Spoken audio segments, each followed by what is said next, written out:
South India shopping mall ప్రముఖ సినీ తార కుమారి శ్రీలీల గారిచే December 12న గొప్ప ప్రారంభం. నమస్తే అఖిలప్రియ గారు. నమస్తే అండి. థ్యాంక్ యూ సో మచ్ మాకు టైం ఇచ్చినందుకు. నేను కాల్ చేసి అడిగిన వెంటనే ఒప్పుకున్నందుకు ఇంటర్వ్యూకి. ఐ నో మీరు చాలా బిజీగా ఉంటారు, బట్ స్టిల్ మా కోసం కొంత టైం ఇచ్చినందుకు thank you so much. No problem. So I want congratulate you అండి for being elected as MLA.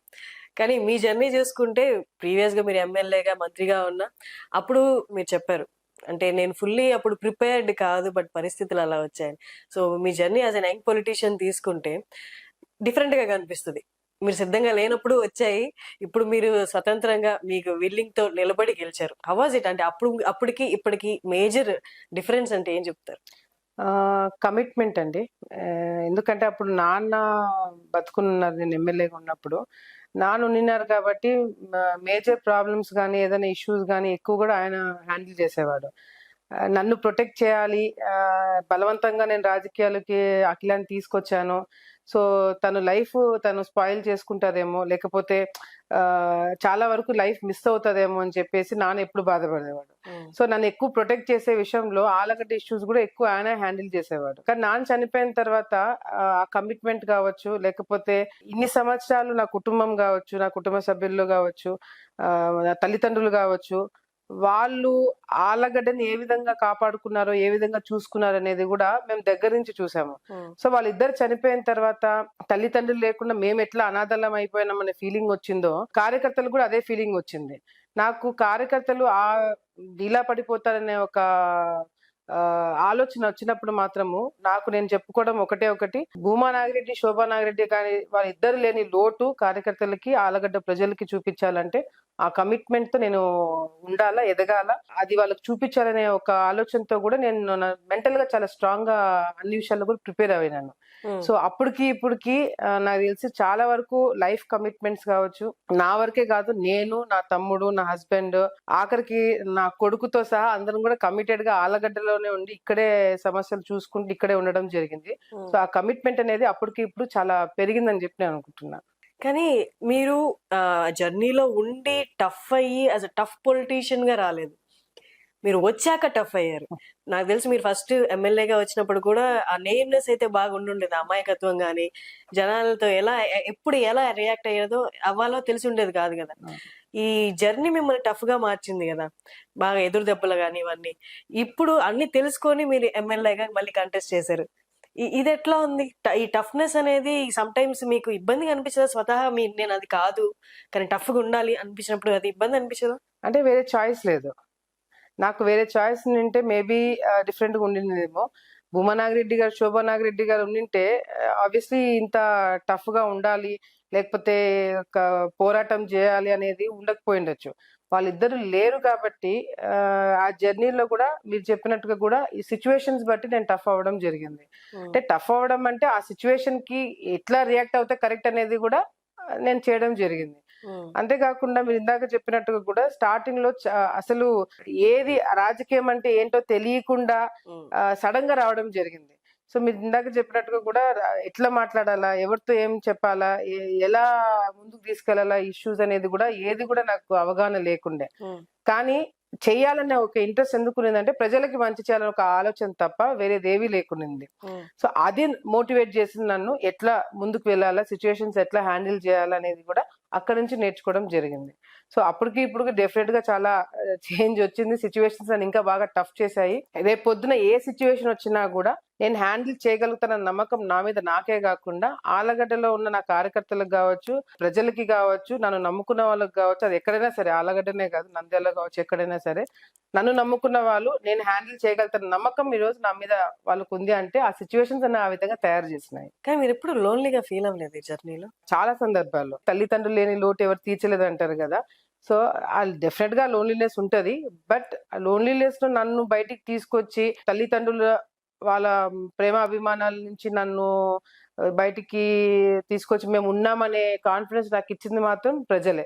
Allagadda ప్రజలు, కార్యకర్తలు ముఖ్యంగా. ఎందుకంటే భూమా నాగిరెడ్డి గారు చనిపోక ముందు, అంటే అమ్మ చనిపోయిన తర్వాత ఆ గ్యాప్ లో కూడా కార్యకర్తలు అందరితో మీటింగ్ పెట్టుకొని నన్ను కూర్చోబెట్టి, అఖిల ఇప్పుడు నా కూతురు కాదు మీ కూతురు, మీకు అప్పచెప్తున్నానని చెప్పి ఓపెన్ గా మీటింగ్ పెట్టి, మండల వైజ్ మీటింగ్ పెట్టి మా నాన్న నాకు కార్యకర్తలకు దగ్గర చేయడం జరిగింది.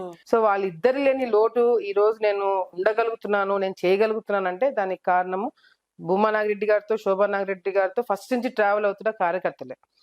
ఇప్పుడు కొత్త జనరేషన్ వస్తున్న కార్యకర్తలు కూడా మా మీద నమ్మకంతో మేము వాళ్ళని కరెక్ట్ గా గైడ్ చేయగలుగుతాము, మా అక్క అనే బాగా గర్వంగా చెప్పుకునే తగిన ఇటు ఒక ఫ్యామిలీ అనేది ఒకటి ఏర్పడింది అనమాట. సో ఇప్పుడు నేను కానీ ఎందుకు నా కొడుకు కూడా వాడు ఇక్కడే ఉంటున్నాడు, నాతో పాటు ఆలగడ్డలో ఉంటాడు. సో ఎవరైనా కార్యకర్తలు వచ్చినా ఏదైనా ఇది వచ్చినా కూడా వచ్చి నాతో పాటు కూర్చుంటాడే కానీ జనాలను చూసి భయపడి లోపలికి వెళ్ళాడు. వాడు అక్కడే ఉండాలంటాడు, అందరిని చూడాలా, కలవాలా, మాట్లాడాలా అంటాడు. సో అంటే కమిట్మెంట్ ఎట్లా ఉన్నది, మా పేరెంట్స్ చూసి మాకు వచ్చింది, మమ్మల్ని చూసి మా వచ్చే జనరేషన్స్ కి రావాలా. ఆలగడ్డకి మాకున్న కనెక్షన్ అటువంటిది. ప్రజల సంక్షేమం ఇదంతా ఓకే, మీరు అట్లా ఆలోచిస్తున్నారు బీయింగ్ అ పొలిటీషియన్. గానీ పర్సనల్ గా మీ దాకా వస్తే చిన్నప్పటి నుండి ఇవే చూడడం, పొలిటీషియన్ చూడడం, అంటే ఆలగడ్డ అంటే ఫ్యాక్షన్ ఆల్రెడీ మిక్స్ అయ్యే ఉంటది, అందులో సపరేట్ గా మాట్లాడాల్సిన అవసరం లేదు. ఇవన్నీ చూసి మీరు ఇవన్నీ వదిలేసి ఈ లైఫ్ కాదు వేరే లైఫ్, ప్రశాంతంగా ఇంకో లైఫ్ ఉంటదేమో అటు వెళ్దాం అని ఎప్పుడు ఆలోచించలేదా చిన్నప్పటి నుంచి ఇదే చూసి? నేను పాలిటిక్స్ ని, రాజకీయం ఎప్పుడు కూడా నా తల్లిదండ్రులు నన్ను దూరం చేసిందనే ఒక కాన్సెప్ట్ లో నేను చిన్నప్పుడు ఉండేదాన్ని. ఎందుకంటే నాకు ఊహ తెలియనప్పటి నుంచి కూడా నేను ఎప్పుడు బయటే, అంటే హాస్టల్స్ లోనే, ఎక్కడ పెద్దమ్మ ఇంట్లో, బంధువుల ఇంట్లో, పత్తికొండలో, అనంతపూర్ దగ్గర, లేకపోతే హైదరాబాద్ లో, ఊటీలో, ఇట్లా ఎప్పుడు బయట ఉండడం తోటి వాళ్ళు బిజీ ఉండడం వల్లనే కదా నా తల్లిదండ్రులు నా దగ్గర లేకుండా పోయినారనేది ఎప్పుడు నాకు మైండ్ లో ఉండేది. సో నా ఆలోచన ఎప్పుడు కూడా ఒకవేళ శోభనారెడ్డి గారు చనిపోకపోయింటే నేను వేరే కంట్రీలో సెటిల్ అయిపోయేదాన్ని, వేరే బిజినెస్ చూసుకునేదాన్ని, అట్లా నా లైఫ్ ఉండింది. ఎప్పుడు కూడా రాజకీయాలకు రావాలని ఎప్పుడు కూడా నేను అనుకోలేదు, కానీ ప్రజలకి ఏదో ఒక విధంగా సేవ చేయాలనే ఆలోచన మాత్రం నాకు చిన్నప్పటి నుంచి ఉండింది. సోషల్ సర్వీస్ చేయడం గానీ, బ్లైండ్ స్కూల్స్ కి వెళ్ళడం గానీ, వాళ్ళకి ఏదైనా పిల్లలకి ఇవ్వడం గానీ, అట్లా చిన్నప్పటి నుంచి నాకు ఉండింది, సోషల్ సర్వీస్ మీద ఇంట్రెస్ట్ ఉండింది అనమాట. సో రాజకీయాల్లోకి వస్తే ఇంకా కొత్త పెద్ద స్థాయిలో ఇంకా చాలా మందికి చేయడానికి అవకాశం ఉంటుందని చెప్పి కూడా నన్ను కన్విన్స్ చేసుకోవడం జరిగింది. బట్ అదర్వైజ్ రాజకీయాలకు రాకపోయింటే మాత్రం లైఫ్ డెఫినెట్ గా డిఫరెంట్ గా ఉండింది, వాళ్ళిద్దరు చనిపోకపోయింటే. కానీ వాళ్ళిద్దరు చనిపోయినారు కాబట్టి బాధ్యతగా నేను తీసుకోవాల్సిన అవసరం పడింది కాబట్టి వచ్చిన తర్వాత మాత్రం ఎక్కడ కూడా నా కమిట్మెంట్ లోపం చూపెట్టలేదు. సో బట్ లైఫ్ ఎట్లా ఉంటుందో మనకు తెలియదు కదా. సో వాళ్ళిద్దరు చనిపోయిన తర్వాత లైఫ్ ఈ విధంగా నేను మర్చిపోవాల్సి వచ్చింది. కానీ మీ నెక్స్ట్ జనరేషన్ బాబుకి ఈ వాతావరణం మీకేమనిపిస్తుంది? అంటే స్వతహాగా మీకు లేదు కదా ఇట్లా ఉండాలి అని, బాబుకి ఈ వాతావరణం అంటే అదే పరిచయం చేద్దామా, ఇంకా తప్పదు కాబట్టి మీలాగే బాబుని కూడా అడ్జస్ట్ చేద్దాం అనుకుంటున్నారా? లేదంటే ఇంకా బాబు వేరుగా ఉన్నారంటే మీ చైల్డ్హుడ్ లాగే అయిపోద్ది, తను వేరుగా పెట్టాలి అంటే, వేరే హాస్టల్స్ లో, స్కూల్లో పెట్టాలి అని ఇప్పుడు ఎట్లా ఉంది? ఏం ఆలోచిస్తున్నారు తన ఫ్యూచర్ గురించి? బాబుని యాక్చువల్ గా హైదరాబాద్ కి పంపించచ్చు, స్కూల్ అక్కడ పెట్టిండొచ్చు, మా అత్తగారు మా పెద్దమ్మ వాళ్ళంతా ఉన్నారు, పెట్టచ్చు. కానీ ఇందాక చెప్పినట్టు తను దూరం పెట్టడం అనేది నేను ఉండలేకపోయాను. మా హస్బెండ్ కూడా పంపిద్దాము, ఇక్కడ ఆలోచన అంతా తన మీద పెట్టాల్సి వస్తుందేమో అని చెప్తే కూడా ఎట్లాగో కొన్ని రోజుల తర్వాత పిల్లలు చదువుకు బయటికి వెళ్తారు. ఇప్పుడైనా ఈ టైం పోతే మళ్ళీ పిల్లలతో టైం స్పెండ్ చేయడానికి ఉండదు. సో నా ప్రెషర్ వల్లనే బాబు నా దగ్గర పెట్టుకుంటున్నాను. ఇక్కడ వాతావరణం కంపల్సరీ అలవాటు కావాలి. ఎందుకంటే చిన్నప్పుడు కూడా మేము ఎంత బయట హాస్టల్స్ లో ఎక్కడ చదువుకున్నా కూడా కంపల్సరీ మా mother father they made it a point to spend time here. Summer holidays లో కావచ్చు, మేము ఎక్కడ బయటికి వెళ్ళినా కూడా compulsory we make sure we spend time in Allagadda. మాకు ఎక్కడెక్కడ ఏమేమి ఉన్నాయి వాళ్ళందరినీ తీసుకోవడం గానీ, వాళ్ళ దగ్గరికి వెళ్ళడం కానీ, బంధువులు ఇళ్ళ కాడికి పోవడం కానీ, ఈ రిలేషన్షిప్స్ అనేది పిల్లలకి ఇప్పటి నుంచి అలవాటు చేయకపోతే మాత్రము కష్టం అవుతుంది ఫ్యూచర్ లో. I want my son to have that relations with everyone. వచ్చేసాడు మాటల్లోనే. దా ఏం పేరండి? వీరనాగిరెడ్డి. కానీ ఎప్పుడు బాబు ఎందుకమ్మా నీ చుట్టూ ఇంతమంది నన్నే పెట్టుకో దగ్గర అని ఎప్పుడు వెళ్ళడా? వీడు ఎంత కన్వీనియంట్ అంటే పుట్టినప్పటి నుంచి కూడా ఎప్పుడు కూడా ఏడవడం గాని, సతాయించడం గాని, నేను ఎక్కడికైనా మీటింగ్స్ కి పోతున్నప్పుడు నన్ను వచ్చి పట్టుకుని ఏడవడం గాని అట్లా ఎప్పుడు చేయలేదు. ఎప్పుడు నేను బయటికి వెళ్ళాలన్నా కూడా చాలా హ్యాపీగా నన్ను బయటికి పంపిస్తాడు. రోజుకి ఒక్కసారైనా నేను కనిపించాలా. అది రాత్రి ఎప్పుడు పడుకునేటప్పుడు నేను వచ్చినా కూడా సరిపోతుంది. ఉమ్. చాలా కన్వీనియంట్ గా నా మోటివేషన్ వీడు. అవునా? ఒక విధంగా చెప్పాలంటే ఆ, నా మోటివేషన్ వీడు. రేపు పొద్దున how he wants to be, వాడి లైఫ్ ఎట్లా ఉండాలనేది కూడా ఉమ్, వీడు పుట్టిన తర్వాత నేనెంత కమిటెడ్ గా ఉండాలా, నేను ఎంత సీరియస్ గా ఉండాలా, ఉమ్. వీడి ఫ్యూచర్ తో పాటు అన్ని కూడా ఎట్లా ఆలోచించాలనే ఒక క్లారిటీ నాకు వీడు పుట్టిన తర్వాత వచ్చింది. వీడు పుట్టిన తర్వాత మా ముగ్గురు లైఫ్ లో చాలా చేంజ్ వచ్చింది. అవునా? ఎందుకంటే అప్పటి వరకు ఎప్పుడు ప్రాబ్లమ్స్, కేసులు, తల్లిదండ్రులు ఇద్దరు చనిపోయిన లోటు, ఇంట్లో అంతా ఎప్పుడు చాలా సైలెంట్ గా ఉండేది. వీడు వచ్చిన తర్వాత ఆ, మా ముగ్గురు లైఫ్ లో కూడా చాలా డిఫరెన్స్ వచ్చింది. ఉమ్, ఒక కమిట్మెంట్ వచ్చింది, ఒక క్లారిటీ వచ్చింది బేసిక్ గా చెప్పాలంటే. Um. So he made all the difference అన్నమాట మాకు. ఓకే.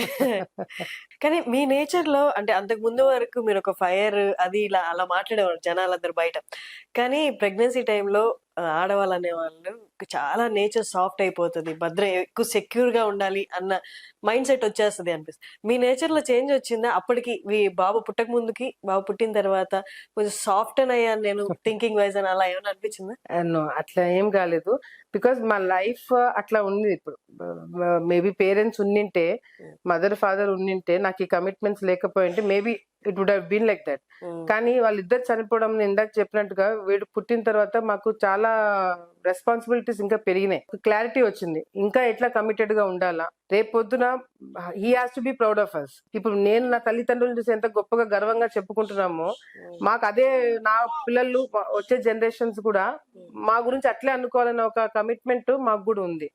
సో సాఫ్ట్ అయితే అవ్వలేదు కానీ ఆ, వచ్చే ప్రాబ్లమ్స్ ని ఎట్లా ఎదుర్కోవాలనేది కూడా ఇంకా టఫ్ అప్ అయినాము. అది నేను నాట్ జస్ట్ మీ, మా తమ్ముడు కావచ్చు, even he is also very young. ఇప్పుడు 25 years తనకి. గత 5 years నుంచి he's been fighting for me. నాతోటే ఉంటున్నాడు, నా కోసం చేస్తున్నాడు. ఎవరు నా గురించి ఏం మాట్లాడినా కూడా ఈ స్టుడ్ బై మీ. సో వచ్చే జనరేషన్స్ అన్ని కూడా ఐ థింక్ మాకు అది రాసి పెట్టినట్టుంది. సో వచ్చే జనరేషన్స్ అన్ని కూడా ఈ ఆలగడ్డకి, ఈ ప్రాంతంకి కమిటెడ్ గా ఉండాలని చెప్పి రాసి పెట్టింది మాకు. కానీ మీ తమ్ముడు గారి ప్రస్తావన తెచ్చారు కాబట్టి, వెన్ హీ ఎంటర్స్ అంటే తను పాలిటిక్స్ లోకి ఎంటర్ అయితే మీరు ఏమన్నా కొంచెం నెమ్మదించే లేదా కొంచెం నేను రిలాక్స్ అవుతాను అన్న ఆలోచనలు ఏమైనా ఉన్నాయా ఫ్యూచర్ లో? అట్లా ఆలోచన ఏం లేదు. Both of us want to create history. Because mother, father, తాతగారు ముగ్గురు కూడా ఒక నాన్న ఎంపీగా ఉన్నప్పుడు తాతగారు, అమ్మగారు ఇద్దరు అసెంబ్లీలో ఇది చేశారు. అండ్ మాకు ఇప్పుడు మాకున్న రెస్పాన్సిబిలిటీస్ ఏంటంటే నాట్ జస్ట్ ఆళ్ళగడ్డ, నంద్యాల కూడా మాకు కమిట్మెంట్ ఉంది. We will not say we will fight for the ticket, లేకపోతే మాకు అక్కడ ఏదో కావాలనేది కాకుండా కమిట్మెంట్ మాకు నియోజకవర్గంలో 2 నియోజకవర్గాల్లో మాకు కమిట్మెంట్స్ ఉన్నాయి. సో దానికి తగినట్టుగానే మేము రాజకీయాలు చేయాల్సి వస్తుంది. విఖ్యాత వస్తే నాకు ఇంకా స్ట్రెంత్ పెరుగుతుంది. ఇద్దరం కలిసి రాజకీయం చేసేదానికి కూడా మాకు అవకాశం ఉంటుంది. నేను ఇంతకు ముందు కూడా ప్రామిస్ చేసినట్టుగా కూడా డెఫినెట్ గా మళ్ళీ హిస్టరీ క్రియేట్ చేస్తాం. నేను మా తమ్ముడు ఇద్దరం కూడా అసెంబ్లీకి ఎంటర్ అవుతాము. ఇందాక నేను ఫస్ట్ అడిగిన క్వశ్చన్ కి, అంత ముందు గెలుపుకి ఇప్పుడు గెలుపుకి మేజర్ డిఫరెన్స్ అంటే సాటిస్ఫాక్షన్, ఇది నాది ఈ గెలుపు అంటే పర్సనల్ గా నాది అన్నట్టు ఏమైనా ఫీల్ అవుతున్నారు మీరు? డెఫినెట్ గా అండి. ఎందుకంటే అప్పుడు నేను గెలిచింది కూడా ఎనానిమస్ గెలిచినాము. అంటే అప్పుడు పోటీ ఏం పెట్టలేదు నాకు. నేను వైసీపీలో ఉన్నప్పుడు కూడా శోభా నాగిరెడ్డి గారు చనిపోయిన తర్వాత తెలుగుదేశం పార్టీ, అప్పుడు చంద్రబాబు నాయుడు గారు చనిపోయిన వ్యక్తుల వాళ్ళ కుటుంబం సభ్యుల పైన పోటీ పెట్టకుండా ఉండాలని చెప్పి ఒక సంస్కృతి ఆ తెలుగుదేశం పార్టీలో ఉండింది. సో అప్పుడు తెలుగుదేశం పార్టీ నా మీద పోటీ పెట్టలేదు. ఇనానిమస్ గా నేను ఎమ్మెల్యే అవ్వడం జరిగింది. సో డెఫినెట్ గా 2019 లో ఓడిపోవడం జరిగింది. కష్టపడినాము, అన్ని చేసినాము కానీ ఓడిపోయినాము. బట్ ఇప్పుడు కష్టపడినాము, గెలిచినాము. ఇది నాది అని చెప్పుకొని తగినట్టుగా నేను ఒకటి మళ్ళీ నేను క్రియేట్ చేసుకోగలిగిన. ఇప్పుడు నా దూరమైన నా కుటుంబ సభ్యులు కావచ్చు, లేకపోతే కార్యకర్తలు కావచ్చు, ఎవరైతే కొంతమంది వెళ్ళిపోయినారో వాళ్ళందరూ కూడా నాకు ఫోన్ చేసి వచ్చి కలిసి ఒకటే చెప్తున్నారు, భూమా పేరుని మళ్ళీ నిలబెట్టినావు. సో అది నాకు చాలా ఇంపార్టెంట్. ఎందుకంటే ఇన్ని కష్టాలు, ఇన్ని కేసులు, జైలుకి పోయి ఇవన్నీ కూడా నేను చేయడానికి కారణము నా తల్లిదండ్రుల కష్టము నేను నిలబెట్టుకోవాలా.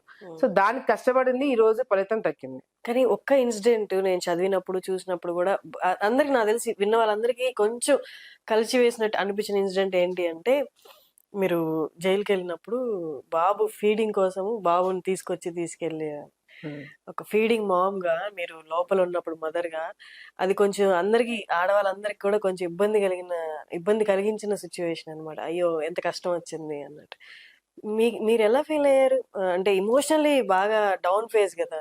అది నాకు తెలిసి ఎవరికి కూడా అటువంటి ఫేజ్ రాకూడదు. ఎందుకంటే సరే నేను ఒక్కదాన్నే అరెస్ట్ అయ్యింటే మేబీ నేను అంత బాధపడేదాన్ని కాదు. ఎందుకంటే నాతో పాటు మా హస్బెండ్ కూడా అరెస్ట్ అయినారు. అండ్ బాబు అప్పుడు ఏజ్ ఎట్లా అంటే మేమిద్దరం లేకుండా ఉండలేకపోయినాడు. ఏదో నేను కానీ హస్బెండ్ కానీ ఇద్దరులో ఎవరో ఒకరు ఉంటే ఉంటాడు.